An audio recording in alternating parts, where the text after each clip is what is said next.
أعوذ بالله من الشيطان الرجيم. ശപിക്കപ്പെട്ട പിശാചിൽ നിന്ന് അല്ലാഹുവോട് ഞാൻ ശരണം തേടുന്നു. وإنه لتنزيل رب العالمين. തീർച്ചയായും ഈ ഖുർആൻ ലോകരക്ഷിതാവ് അവതരിപ്പിച്ചത് തന്നെയാകുന്നു. نزل به الروح الأمين. വിശ്വസ്താത്മാവ് ജിബ്രീൽ അതും കൊണ്ട് ഇറങ്ങിയിരിക്കുന്നു. على قلبك لتكون من المنذرين. നിന്റെ ഹൃദയത്തിൽ നീ താക്കീത് നൽകുന്നവരുടെ കൂട്ടത്തിലായിരിക്കുവാൻ വേണ്ടിയത്രേ അത്. بلسان عربي مبين.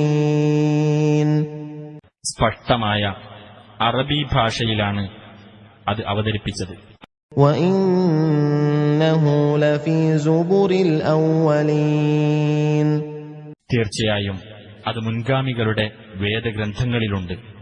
أولم يكن لهم آية أن يعلمه علماء بني إسرائيل.